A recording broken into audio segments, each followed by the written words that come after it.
సుధాకర్ రెడ్డి గారు నమస్తే సార్. నమస్తే అండి.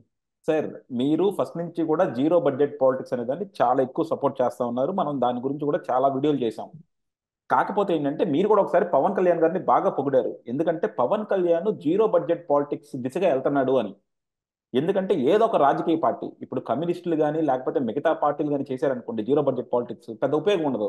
ఎందుకంటే దానివల్ల పెద్ద ప్రభావితం అయ్యేది ఉండదు. జీరో బడ్జెట్ పాలిటిక్స్ చేసి ఆ పార్టీ గెలిస్తే, ఆ పార్టీ ఎమ్మెల్యే గెలిస్తే అప్పుడు మనం దాన్ని ఒక ఎగ్జాంపుల్ గా చూపించవచ్చు జనాలకి. సో మీరు కూడా ఆ రోజు అదే చెప్పారు. కానీ ఈ రోజు పవన్ కళ్యాణ్ గారు కూడా జీరో బడ్జెట్ పాలిటిక్స్ ఆంధ్రాలో వర్క్ అవ్వవు, నేను మీకు డబ్బులు ఖర్చు పెట్టుకోమని చెప్పను, కానీ రేపు పొద్దున డబ్బులు ఉన్నాళ్ళకే టికెట్లు ఇస్తాము, డబ్బులు ఉన్నాళ్లే మనం కంటెస్ట్ చేయాలి, మీరు డబ్బులు దేనికి వాడతారో మీ ఇష్టం, డబ్బులతో నేను టిక్కెట్లు కొనమని చెప్పను. అంటే ఇండైరెక్ట్ గా నేను చెప్పను కానీ మీరు కొనాలన్నట్టే చెప్తున్నారు.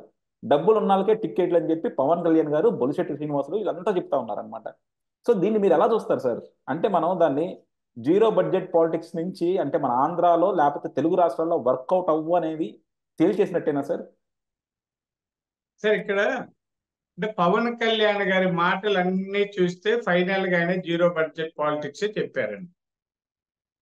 అయితే ఆయన చెప్పింది ఏమంటే మా టిక్కెట్లు అంటే పార్టీ టిక్కెట్ల కోసం డబ్బులు పెట్టి కోట్లు పెట్టి అవసరం లేదు, మినిమం ఖర్చులు పెట్టండి.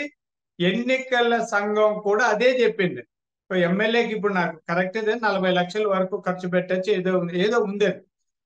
ఆ మినిమం ఖర్చులు పెట్టండి, అది ఎలా పెట్టుకుంటారో మీరు చూడండి, పరిస్థితులు బట్టాను.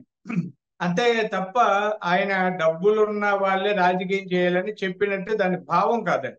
ఎక్స్ప్లెయిన్ చేసాడు ఆయన. జీరో బడ్జెట్ పాలిటిక్స్ అంటేమి, డబ్బులు అంటేమి మాకు ఖర్చు పెట్టద్దండి. మీరు సాధారణంగా ఇప్పుడు మనతో పాటు తిరిగేవాళ్ళు, ఇప్పుడు మేము మా రోజుల్లో అనుకుందాం మెస్సులు ఉండేటివి, ఆడ మెస్సుల్లో తింటున్నాం. ఈ రోజు మెస్సుల్లో భోజనం చేద్దాం అంటే ఎవరు మనతో రారండి. మంచి వీలైనంత మంచి హోటల్, తిరుపతిలో అయితే స్టార్ హోటల్కే వెళ్దాం అంటుంటారు, ఇక్కడ ఉంది కాబట్టి. లేదా మా చిత్తూరులో పోతే కూడా మంచి 2-3 హోటల్ ఉన్నాయి, అక్కడే పోదామని అనిపిస్తారు. కాబట్టి ఆ మినిమం ఖర్చులు కూడా లేకుండా రాజకీయాలు చేయలేమన్న చెప్పిన మాట ఆయన చెప్పారు. వాస్తవం అండి. ఇప్పుడు ఎవరమైనా, నేనైనా మీరైనా అంతే కదండి. కాబట్టి జీరో బడ్జెట్ పాలిటిక్స్ సక్సెస్ మీకు ఉదాహరణ చెప్తాను. మొన్నే మనం మా గ్రాడ్యుయేట్స్ కాన్స్టిట్యుయెన్సీ ఎలక్షన్స్ పట్టభద్రుల ఎన్నికలు జరిగాయి. ఒక మనకి ఇటీవలనే 3 పట్టభద్రుల స్థానాలకి తెలుగుదేశం పార్టీలో పోటీ చేసిన వ్యక్తులు ఎవరు కూడా చాలా లిమిటెడ్ ఖర్చు పెట్టారండి. ఏది మీడియా అంటే మీడియా అంటే సోషల్ మీడియా అవి ఇవి చేయడానికి, చిన్న ప్రచారాలకి, పాంప్లెట్లు, కరపత్రాలు, లేదా ఓటర్ల వెరిఫికేషన్, ఇవి చాలా అతి తక్కువ ఖర్చు పెట్టి ముగ్గురు గెలిచారండి. అదే వైఎస్ఆర్ పార్టీ వాళ్ళు చాలా ఖర్చులు పెట్టారు, కోట్లలో ఖర్చులు పెట్టి 3 ఓడిపోయారు. ఇక్కడ అందరూ మర్చిపోక ముందే చెప్తాను, మళ్ళీ గుర్తు చేసుకోండి. ఇక్కడ వేవ్ వచ్చినప్పుడు ప్రజల్లో అంటే మనకు ఒక పార్టీకి అనుకూలమైన గాలులు వీచేటప్పుడు రూపాయి ఖర్చు లేకుండా కూడా గెలవచ్చండి. అంటే రూపాయి ఖర్చు అంటే మళ్ళీ మీరు ఏమి రూపాయి కూడా లేకుండా కాదు, మినిమం ఖర్చులతో. అంటే ఓటుకు 5,000 10,000 ఇవ్వాలి, 2,000 ఇవ్వాలి, ఇవేం లేదండి. చాలా మంది నా నా అనుభవంలో చెప్తున్నాను. ఈ లేదా చెప్తే నేను కూడా నన్ను చాలా మంది అట్లా పిసినారి అంటారు. నేనేం పిసినారి కాదు, తాతల కాలం నుంచి సంపన్న కుటుంబంలో పుట్టే. చాలా మంది అనుకుంటారు నేను సింపుల్ సిటీ అండి, సింపుల్ గా ఉంటా. ఎందుకంటే వేల్లో ఉంగరాలు ఉండవు. ఒక్కొక్కడు వేలికి ఒక ఉంగరం వేసుకొని పెద్ద చైన్ వేసుకుంటాడు ఎక్కడ మెడలో, వాడిని సంపన్నులు అనుకో. నేను ఉంగరం నాకు అవి నచ్చవండి చిన్నప్పటి నుంచి. మా అత్తగారు మామూలు ఎవడైనా పెళ్ళప్పుడు అత్తగారు ఉంగరం వేస్తే అది కూడా తీసి పెట్టేస్తాను. ఇది పిసినారితనమో గతి లేని తనమో కాదండి. మా ముత్తాతల నుంచి సంపన్న కుటుంబం మాది. సార్ ఇక్కడ ఎందుకు అంటున్నాను, నన్ను నేను పొగుడుకోవడానికి కాదు. నిరాడంబర రాజకీయాలు చేసేవాళ్ళు. ఇప్పుడు నేను తిరుపతిలో ఒక గీతా లాడ్జ్ అని ఇప్పుడు కూడా ఉందండి. ఆ గీతా లాడ్జ్ దగ్గర ఒక అరుగు ఉంటారు. అప్పుడంతా మడత మంచాలు ఏవో ఉండేట్టు తెలియదు. అక్కడ ఈ పెద్ద పెద్ద నాయకులు, తిరుపతిని శాసించిన వాళ్ళందరూ ఆ గీతా లాడ్జిలో అరుగుల మీద కూర్చొని రాజకీయాలు చేశారండి. అంటే నేను ఇది ఇది అలాగే నాకు పుత్తూరులో నేను వెళ్ళేటప్పుడు ఈవి గోపాలరాజు గారు వాళ్ళు, ఇంకో గోపాలరాజు గారు, సమితి ప్రెసిడెంట్లు, ఎమ్మెల్యేలు వాళ్ళంతా ఆ సమితి ఆఫీస్ దగ్గర కుర్చీలు, గార్డేజ్ కుర్చీలు వేసి కూర్చుంటే నేను కూడా వెళ్ళేవాడిని. అప్పుడప్పుడు వాళ్ళతో కలిసి టీలు తాగాం. అంటే చాలా సింపుల్ గా. మాకు ఇప్పుడు ప్రభుత్వ సలహాదారు ఉన్నాడు జ్ఞానేంద్ర రెడ్డి గారు. మేమిద్దరు పక్క వాళ్ళ ఇంటి పక్కన నాకు మెడికల్ షాప్, ఇద్దరు సరదాగా అలా తిరిగే వాళ్ళం అన్నదమ్ముల్లాగా. బస్సుల్లో పోయిన సందర్భాలు ఇద్దరు ఒకే సీట్ లో కూర్చొని హైదరాబాద్. ఆ రోజుల్లో కార్లు ఇంత లేవండి, చాలా సింపుల్ గా రాజకీయాలు చేసిన వాళ్ళు ఉన్నారు. ఇప్పుడు కూడా సాధ్యమే. అనవసరమైన ఖర్చులు పెట్టడం వల్ల చెడిపోతుంది. ఏంటంటే 10 మంది నిజమైన కార్యకర్తలకు సాయంత్రం మందు కావాలా? చెప్పండి, తాగేదానికి తిరుగుతారా? బిర్యానీ లేకపోతే తినలేమా? వద్దని కాదండి, ఎప్పుడో తింటాం. ప్రతి ఇట్లా అనవసరంగా పెట్టడం, తాగడం, తిరగడం ఇవన్నీ వృధా ఖర్చులు తప్ప. ఈ తాగినోడు తిరిగినోడు చెప్తే ఆ ఊర్లో ఒక్కడు ఓటేయడు. నేను ఒకసారి ఒక ఎంపీ, అప్పుడు ఆయన చెప్పాను, అయ్యా మీ ఊర్లో రోజు వాళ్ళు వచ్చి ఉంటున్నారు, వాళ్ళకి ఓట్లు ఎన్ని ఉన్నాయి అన్న. ఓట్లు ఉన్నవాడు నీ దగ్గరికి ఎందుకు వస్తాడు చెప్పు? ఊర్లో పొలం పని చేసేవాడి దగ్గర 10 మంది పని చేస్తుంటాడు. వాడు చెప్తే 10 మంది వింటారు, వాళ్ళ దగ్గర సాయం పొంది. పని పాట లేకుండా తెల్లారొచ్చి నీ దగ్గర భజన చేసేవాడు మాట ఆ ఊర్లో ఎవడన్నా వింటాడా అండి? వినడండి. ఓట్లున్నవాడు మన దగ్గరికి రాడండి, మనమే మన దగ్గరికి వెతుకుపోయి. ఇది లాజిక్. నేను చిన్నప్పటి నుంచి ఈ రోజు వరకు కూడా నీ దగ్గరికి ఎవడు శక్తి సామర్థ్యం పరిగెట్టుకొచ్చి తెల్లారు లేసేదో బొకేలు ఇచ్చి శాలువలు కప్పి దన్నం ఏ వస్తే నేను నీ అవసరం ఉంటే నా దగ్గరికి రానుకుంటాను. పల్లెల్లో మీరు చూస్తే తెలుస్తుందండి. 10 ఓట్లు ఈ రోజుల్లో 10 ఓట్లు ఎవరికైనా ముందే నా దగ్గర తీసుకురండి. ఏది ఎగిరెగిరి పడుతుంటాడు ఒక్కొక్కడు. అన్నా నేను 3 నియోజకవర్గాల్లో నాకు ఆడ 5,000 ఈడ 10,000. నేను ఎవరన్నా అడిగితే 3 ఓట్లు గ్యారంటీ చెప్తుంటా. అదే నా అదృష్టం. అంటే నాకు నా మాట వినే భార్య కొడుకున్నారు కాబట్టి ఆ 3 గ్యారంటీ అండి. యా అది కూడా ఏదన్నా ఒకటి గ్యారెంటీ లేదు. ఇదేదో నాకు 5,000 10,000 పార్టీకి ఓట్లున్నాయి, పార్టీ నాయకుడికి ఓట్లున్నాయి. మనకి ఎవరు కూడా ఇండిపెండెంట్ గా పోటీ చేసి రాష్ట్రంలో ఎవడైనా అండి సవాల్ 5,000 పైన ఓట్లు తెచ్చుకోమనండి. ఎవరైనా ఇండిపెండెంట్ గా ఈ రోజు కొమ్ములు తిరిగిన నాయకులు అనుకున్న వాళ్ళు, లేదా ఇలా మా మాదిరి డిబేటుల్లో ఎగిరెగిరి పడేవాళ్ళు. అంతెందుకు, మా చెల్లమ్మ రోజమ్మకి 1,200 పైన తెచ్చుకోమన్నాడు నగర్లో ఇండిపెండెంట్ గా పోటీ చేసి. ఎవరికి లేదండి. ఇదైతే ఒక కలెక్టివ్ గా వచ్చే శక్తి ఓటర్లను ప్రభావితం చేస్తుంది. వ్యక్తులు ప్రభావితం చేసే కాలం ఎప్పుడూ గతించిపోయిందని. అందుకని జీరో బడ్జెట్ పాలిటిక్స్ ఇప్పటికీ ఎప్పటికీ ఉంది. అంటే భారతీయ జనతా పార్టీ సార్, నేను నేను కోట్లు ఖర్చు పెట్టి. నేను ఎందుకు అడుగుతున్నానంటే చెప్పండి. సార్, నిజంగా జీరో బడ్జెట్ పాలిటిక్స్ ని రాజకీయ నాయకులు ఎంకరేజ్ చేస్తే మీరు ఎప్పుడూ కూడా 90% డబ్బులు ఉన్న వాళ్ళకి, డబ్బులు పెట్టగలిగిన వాళ్ళకి ఇవ్వండి. కనీసం 10% అన్నా సరే పేద ప్రజల నుంచి, లేకపోతే అణగారిన వర్గాల నుంచి, లేదంటే నిజంగా రాజకీయాల్లో సక్సెస్ అవుదాము, ప్రజలకు ఏదో సేవ చేద్దాం అనుకునే నాయకులకు ఇస్తే మాత్రం నిజంగా మీరు మంచి చేసినట్లు అవుతారు. ఎందుకంటే వీళ్ళు ప్రజల గురించి ఆలోచిస్తారు.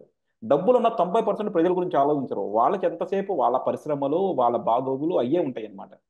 కాకపోతే ఏంటంటే నేను ఎందుకు అడుగుతానంటే సార్, ఇప్పుడు మనకి అమరావతి ఉద్యమం చేస్తున్న కొంతమంది ఉన్నారు సార్.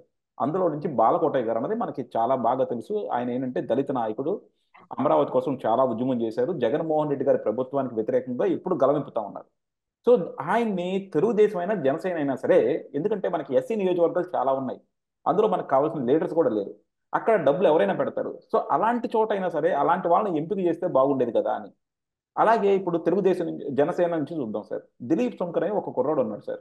ఆయన ఈరోజు మహాసేన రాజేష్ ఎలా అయితే యూట్యూబుల్లో చాలా గొప్పగా మాట్లాడి అంటే ప్రజల్ని చైతన్యవంతం చేశాడో, దిలీప్ శంకర్ కూడా జనసేనకు అంతే కష్టపడ్డాడు. మేబీ ఆయన తెలుగుదేశాన్ని విమర్శించి ఉండొచ్చు, చంద్రబాబుని విమర్శించి ఉండొచ్చు, ఒక కులాన్ని విమర్శించి ఉండొచ్చు, కానీ జన సైనికుల కోసం లేకపోతే పవన్ కళ్యాణ్ కోసం మాత్రం ఆయన రక్తం దారబోసాడనే చెప్పొచ్చు అనమాట.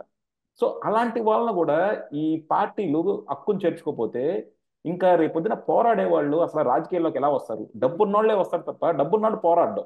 పోరాడేవాడి దగ్గర డబ్బు ఉండదు. మరి పోరాడేవాడిని ఎప్పుడు ఎంకరేజ్ చేస్తారు? వాడికి ఎప్పుడు భవిష్యత్తు కల్పిస్తారు సార్? లేదండి, ఇప్పుడు ఆ, నాకు తెలిసి టీడీపీలో ఇప్పుడు మా జిల్లాలో ప్రకటించిన వాళ్ళు, ఉదాహరణకి నగిరిలో గాలి భానుప్రకాష్ అంత పెద్ద డబ్బులు కోట్లు ఏం ఖర్చు పెట్టారు, లిమిటెడ్ గా ఖర్చు పెడతారు.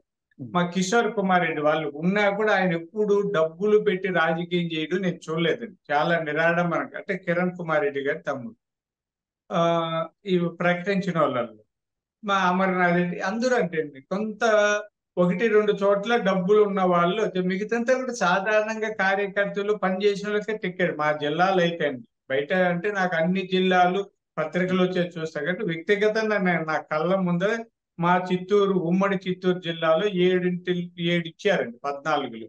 ఆ ఏడింటిల్లో ఒకటి రెండు తప్ప దాదాపు 5 చోట్ల డబ్బులు ప్రమేయమే లేదండి. పనిచేసిన వాళ్ళకు 2 చోట్ల కొత్త వాళ్ళకి ఇచ్చారు. దాన్ని ఆ కొత్త వాళ్ళకి ఇచ్చిన చోట కొంతమంది డబ్బులు చూసి ఇచ్చారని ఊరికి ఆరోపణలు చేస్తున్నారు. అక్కడ కూడా సర్వేలు చేసి ఐవీఆర్ఎస్ సర్వే చేసి వాళ్ళు కూడా డబ్బున్నంత మాత్రం చెడ్డోడని కాదు, డబ్బు లేనివాడంతా ఉత్తముడని ఇది కాదు, కానీ ప్రజల్లో పలుకుబడి ఉన్న వ్యక్తి డబ్బున్నా డబ్బు లేకపోయినా అతనికి టికెట్ ఇవ్వాలనేది చంద్రబాబు నాయుడు గారి ఆలోచన. అదే విధంగా సర్వేలు చేసుకొని ఎప్పుడు లేని విధంగా ఈసారి పూర్తిగా ఆయన ఇంకా ఆయనకు సన్నిహితులైన వాళ్ళు కూర్చొని చాలా పకడ్బందీగా అభ్యర్థులు ఎంపిక చేస్తూ వచ్చారు. ఒక్కొక్కసారి ఈక్వేషన్స్ ఉంటాయండి, ఈ సమీకరణలు, కులాలు వర్గాల తప్పుది రాజకీయాల్లో. అలాంటప్పుడు ఎక్కడన్నా ఒకటి రెండు గెలుస్తారని తెలిసిన టికెట్ ఇవ్వలేకపోవచ్చు, లేదా ఓడిపోతాడని తెలిసినప్పుడు టికెట్ ఇస్తారని. ఇది చాలా మీరు ఇది ఎవరైనా అండర్లైన్ చేసుకోండి. తెలిసి కూడా ఓడిపోయే వ్యక్తికి టికెట్ ఇవ్వాలని, లేకపోతే అక్కడ తెలిసి మనకు ఆ అభ్యర్థికి ఇస్తే కానీ ఆ 4 నియోజకవర్గాల్లో మనకు గెలుపుకు ఉపయోగపడి, లేదంటే ఆ కులం వాళ్ళు ఆ వర్గం వాళ్ళు మాకెవరికి టికెట్ ఇవ్వలేదంటే ఆ 4 నియోజకవర్గాలు ఓడిపోతాం. అవి ఇంకా నేను ఉదాహరణలు కూడా చెప్పగలను, కానీ చెప్తే బాగుండదని చెప్పండి.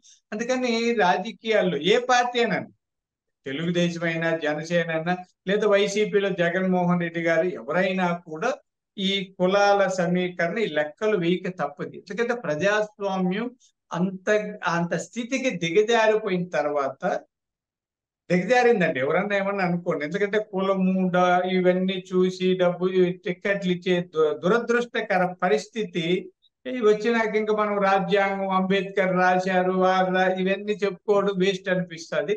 మీ ఆవేదన నాకు అర్థమైంది. మీ ఆవేదనతో నేను కూడా ఏకీభవిస్తాను. పని చేసే వాళ్ళు, సామాజిక స్పృహ ఉన్న వాళ్ళు, తెలివైన వాళ్ళు, చురుకైన వాళ్ళు, సమాజానికి సేవ చేయాలనుకునే వాళ్ళని సిద్ధాంత బద్దులు అంటాం. అలాంటి వాళ్ళని మనం ప్రోత్సహిస్తే ఆ పార్టీలు కలకాలం ఉంటాయి, రాజకీయాలు పరిశుద్ధంగా ఉంటాయి, సమాజం అభ్యున్నతి చెందుతారు. డెఫినెట్ గా సార్. ఎందుకంటే నేనేమి డబ్బులు ఉన్న వాళ్ళకి ఇవ్వద్దు, లేకపోతే పలుకుబడి ఉన్న వాళ్ళకి ఇవ్వద్దు అన్నాం. కానీ పార్టీ సిద్ధాంతాలు నమ్మి, పార్టీ నాయకత్వాన్ని నమ్మి, పార్టీని నమ్మి పోరాడే వాళ్ళని కూడా ఏంటంటే కొంచెం ఎంకరేజ్ చేసుకుంటే మాత్రం పార్టీ 10 కాలాలు మీద అన్నట్టు 10 కాలాలు మనుగడ ఉండడానికి ఉపయోగపడుతుంది. తెలుగుదేశం ఈ రోజుకి ఎందుకు ఉందంటే, తెలుగుదేశం ఆ రోజు రామారావు గారిని అభిమానించే వాళ్ళని, రామారావు గారి సిద్ధాంతాలు, తెలుగుదేశం సిద్ధాంతాలు నచ్చిన వాళ్ళని డబ్బులు లేకపోయినా సరే కుర్రోళ్ళను కూడా ఆయన ఎంకరేజ్ చేశారు కాబట్టి ఈ రోజు ఇంకా తెలుగుదేశం నిలబడింది. అలాంటి లీడర్షిప్ ఎప్పుడు కూడా ఒక పార్టీకి వాళ్ళని 30-40 సంవత్సరాలు నిలుపుతుంది. అలాంటి లీడర్షిప్ని తయారు చేసుకోవాలి. బట్ ఏంటంటే ఇప్పుడు చాలా మటుకు కూడా అందరూ కూడా ఈ రోజు ఈ పార్టీలో, రేపు ఇంకో పార్టీలో, రేపు ఇంకో పార్టీలో, సో డబ్బులు పెట్టి టికెట్లు కొనుక్కుంటున్నారు. డబ్బులు ఉన్నోడికి ఏ పార్టీ అయినా టికెట్ ఇస్తుంది. అలా అయిపోయింది. సో దానివల్ల ప్రజలకు ఎంత బాగా ఉపయోగం, పార్టీలకు ఎంత ఉపయోగం ఏంటన్నది కాలమే చెప్పాలి. Thank you sir. Thank you very much.